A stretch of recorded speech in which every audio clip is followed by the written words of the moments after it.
Joining us via Zoom for this conversation is strategy consultant Dikpo Oyiwole. Good morning, Dikpo. Thank you for joining us. Good morning. Thank you for having me. Great. Now, as a strategist, what do you make of the government's approach to addressing the financial backbone of these terrorists, talking about terrorism financiers, and also the fact that this was seemingly a silent approach to addressing this? Well, I would say that it is excellent news. This is something we've always advocated for a couple of years now, because the question has always been, how have they been financed? How have they continued operations for over a decade? And this is wonderful news. It's a step in the right direction. However, as much as the operation was done silently, I would want to say that at this point where they've been prosecuted, that the government find a way to make a lot more noise, if I may use that word, about it.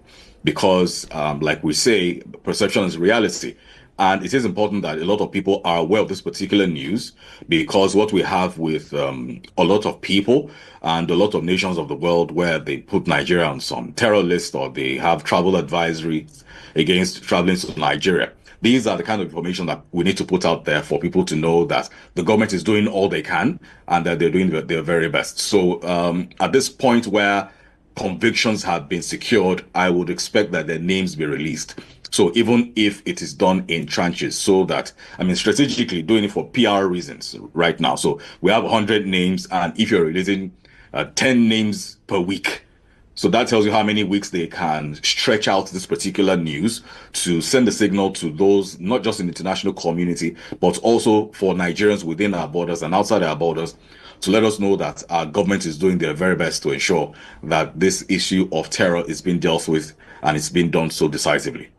I know Nigerians have a trust deficit. There's a trust deficit between Nigerians and the government, and there is the need to bridge that gap. But do you think that government making noise, that's using your words now, about this matter, will certainly address the matter of confidence in the government's effort at addressing these issues? Because a lot of Nigerians have seemingly lost faith with regards to this particular issue of addressing terrorism financiers.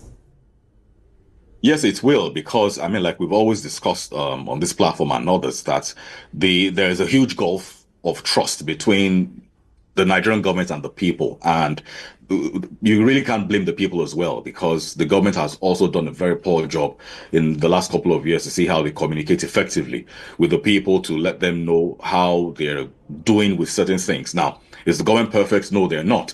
But the few things they're doing right, I believe that it is incumbent upon them to see how they can communicate it adequately, because there are certain things that a lot of Nigerians will not necessarily see in their day-to-day life that is also going to be adding up in a couple of maybe weeks, months, or years to come, that would be beneficial to us. For example, the issue of safety.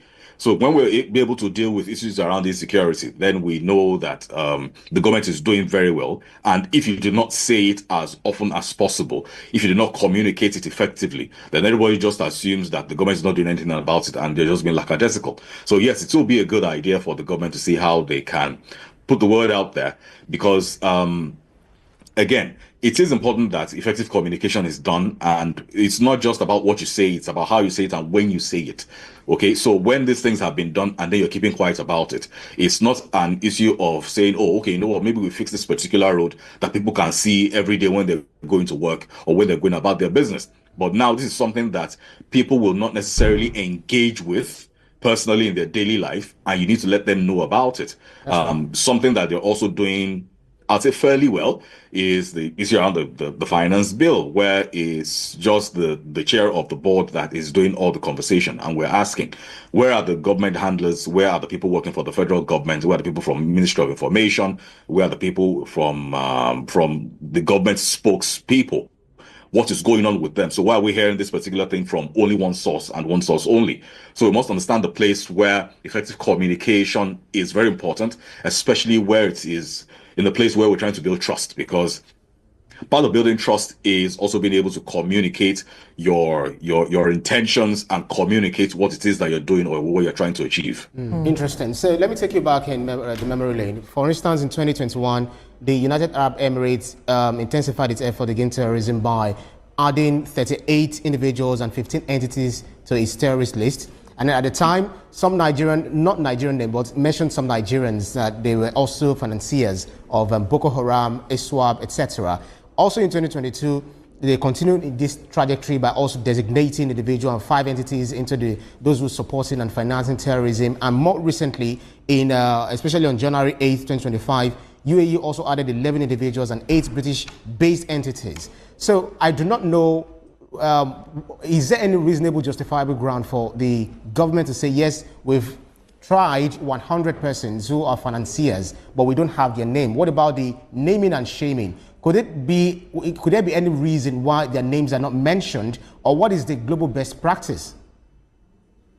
Well, I wouldn't understand why they're not releasing the names, and you cannot say that you do not know their names if they've been prosecuted, okay? Because how a prosecution works is you call a person, either they are alleged to have committed a crime, charge them to a court of law, and you do that with their government name. So even if it's an issue of cyber stalking and all of that, and then you have the person's social media handle, you still have to go with their government name when they're filing a case against them in the court of law. So you cannot say that you do not know their names, or else how were you able to actually secure the convictions that you're saying that you've secured, or the prosecutions, as the case may be. So for me, I would say that it is important that they name them. And the reason why they're not doing it, I think it's something that we also need to hear from the side of the government. Again, goes back to effective communication, why it's important for them to, excuse me, to withhold those names from Nigerians and from the rest of the world. Because like you gave a very good example that in the UAE, they have been releasing a lot of names, and they still done a couple that you mentioned earlier this month, a few days ago. So, and for a country like Nigeria, where somehow this issue of the terrorists, Boko Haram, ISWAP, has unfortunately and inadvertently become part of our national identity that we're also trying to see how we can scrub off. I would say that it's important that we put our best foot out there to communicate effectively that this is not what we're about. This is not what Nigeria is, and we are doing our very best. And part of that Mr. Yewale, sorry to jump is being able to name.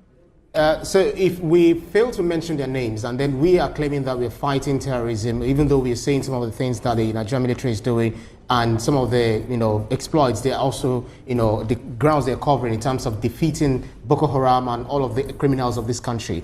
But if the names are not mentioned, how do you think, what impact do you think this might have on those who think, yes, I can finance terrorism, I can get away with this, and no one will, maybe if I'm tried, no one will name me, let alone shaming me and alongside my family? So what impact do you think this would have in the overall strategy of the fight against insecurity?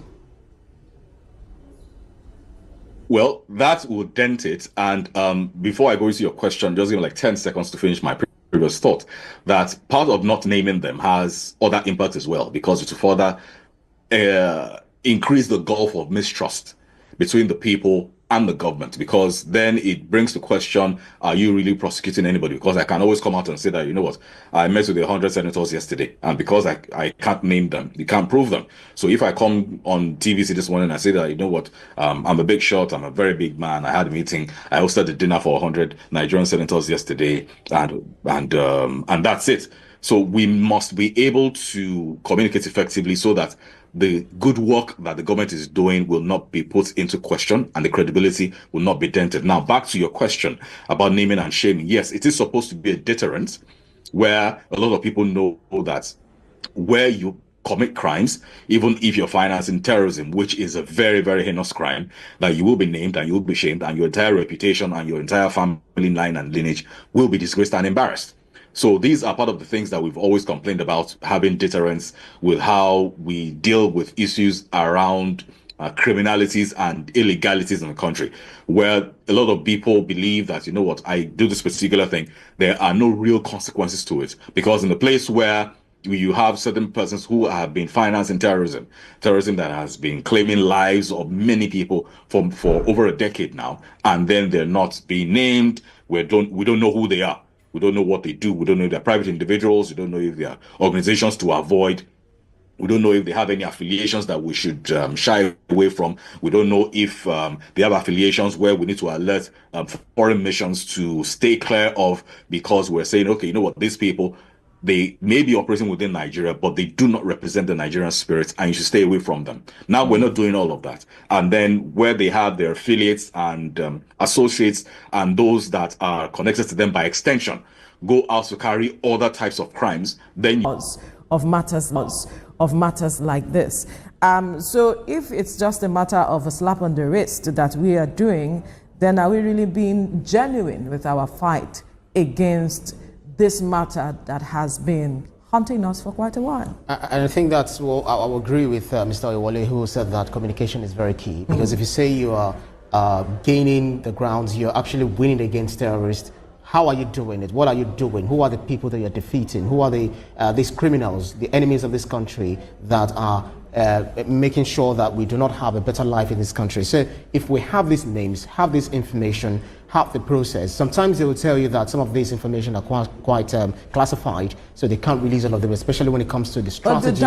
To this matters. Yeah. Yes, we have talked about the matter of trust. It's critical in the It's critical in the democracy, in our society. It's critical. The people must trust your effort at addressing any matter, and strategic communication is key.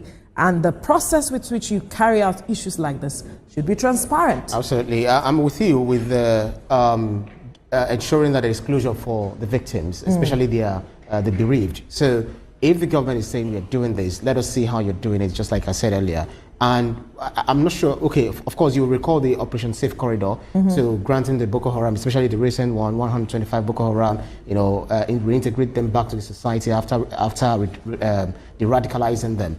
But others will say, no, come on, why should you bring them back? Because these people have actually committed atrocities against us, against the And how are you certain that their minds have been changed? And we've seen some who have actually been de-radicalized, as it is. They can only claim. We've seen some who had really gone back to these criminal acts, and even some of their families, the Stockholm syndrome that had affected some of the people that they kidnapped, maybe their wives, the children, etc. So I think it's a serious business when it comes to fighting insecurity, fighting terrorism, because that takes huge chunk of right. So I understand that Mr. Dipo is back. All right.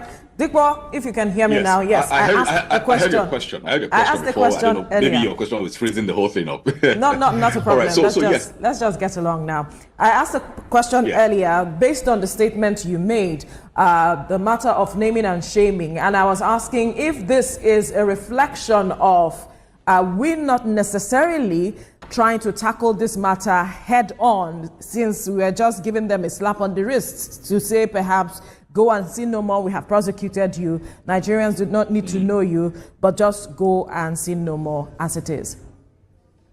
Yes, so for me, it's looking like a cosmetic approach, and it isn't good enough, especially for the type of crime that they're alleged to have committed. And if they're saying they've been convicted, then that it has been proven that they committed. So it isn't good enough, and it's looking like a cosmetic approach. And again, these are the kinds of things that also further increases the gulf of mistrust between the people and the government. And the government must ensure that they do better, because I'm trying to really understand, to see how I can play the devil's advocate, to even say, you know what, maybe this is one particular reason why the government is not releasing these names or exposing their identities. Because if we're saying that certain names are classified, you cannot tell me that all the 100 are classified. Let's be serious about it. That is really very impractical. Okay, it's very impractical. And speaking about either of them being classified, are we then saying that maybe some of those names happen to have affiliations with foreign governments, and then you're trying to see how you can maybe maintain diplomatic relations with those governments? You cannot tell me that all those 100 names have those particular affiliations. Okay, so some of them trace back to individuals, some of them trace back to organizations, public entities, private entities. We must have those names, and we must understand that it is important that they communicate effectively and they understand the importance of letting us know that they're actually doing this and fighting it well. Every other day on social media, we see different clips from the war front to see the efforts that our gallant soldiers are doing on the war fronts to see how they can tackle these terrorists. Absolutely. Right. The soldiers are doing one part of it, and the government must ensure that they do their own part of it as well. Okay, I am concerned about closure for people who are victims, because if you say people who have supported these persons to carry out their activities, their names are not published, what happened to those who have become victims? How do they gain closure? That's on the one hand. On the other hand, the government has talked about the first line of defense being financial institutions and all of it. Are they really strengthened enough? Do they have the capacity, or have they shown capability at ensuring that these whole matters are addressed head on as we should? We have seen monies being transferred, and people are asking questions, is it possible that monies are being withdrawn and transferred from these same financial institutions the way we have seen over time, and yet we say that they are the first line of defense?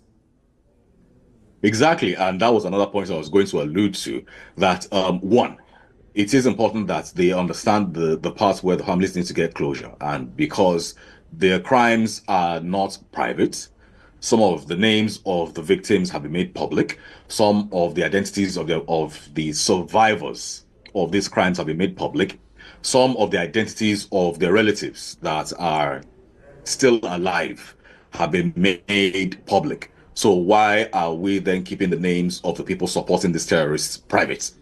So speaking about giving people closure, yes, it is important that this is done, and it is done with that particular point in mind, amongst others. And sorry, what was the other question you mentioned? The financial institutions being the first line of defense.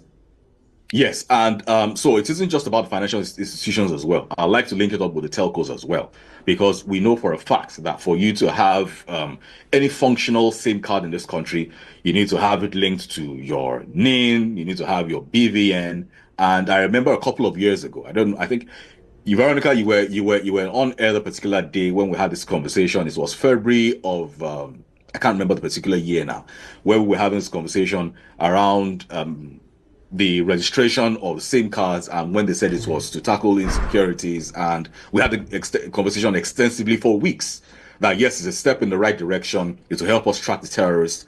But up until now, for a couple of years now, we are yet to hear that one terrorist or one kidnapper or one particular criminal had been tracked down using the particular platform or using that particular reason that you have enforced for that every Nigerian use. So the question then becomes, what is really going on? The financial institutions, some of them have ransom payments transferred through them. Nope, you cannot even transfer 1,000 naira without you getting the identity of the person that you're transferring it to, or the person that transferred it to you. So what is really going on with the financial institutions? What is going on with the telcos? Do we need to take a closer look at them? Not saying that they're complicit in any way, but what is really going on between them and the government? Right. Are they cooperating with these investigations, or what is really going on? Because if they're cooperating with these investigations, it must also be made known so that people know that it is a no-go area, saying that you want to commit crime and then you're going through the banks, when you will not be protected. And saying that you cannot use the telcos as well. That being said, so in complex financial networks, innocent individuals might also be implicated, because when we have 100, it might be that some people might be implicated, as a result of yes, I'm a bureau de change operator. You remember the story when it came up at the time. So what do you think we can do to ensure that yes, those that are tried are those that yes, it is clearly established that they perpetrate terrorism or by financing terrorism, and we do not allow individuals to be wrongfully convicted? Of course, we must avoid railroading, and that is where adequate investigation must come into play.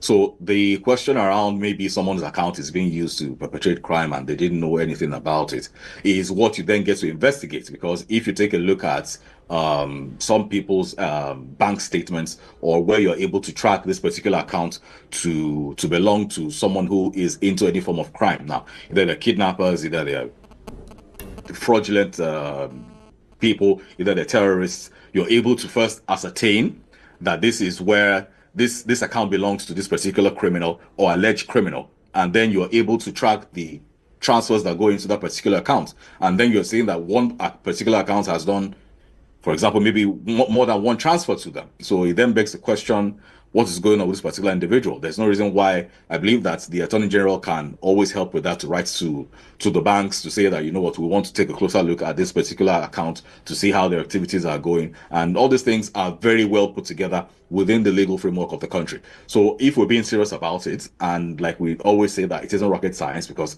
in 2025, even rocket science is not even really rocket science like that again. So we must be very deliberate about it and must be very serious about it, especially because it isn't something that is so far-fetched that we can't get done, and also because it is woven within the legal framework of the country. So there isn't an issue around, oh, maybe you have to wait a long while before a court grants an injunction for you to do this particular investigation. I mean, you can carry out your investigation without even freezing the account, because it's when you freeze the account, the particular financier or the particular account holder will then know that, okay, maybe they're being looked at, or the activities are being looked into. You let the account continue to run, and then you're monitoring the account to see what the activities are on about. So if we're being serious about it, I believe that we'll get adequate results, and we'll get them definitively. Absolutely. All right. That's a fine place to leave the conversation. Strategy consultant Dikpo Oyewole, thank you so much for your time on the program. Thank you for having me.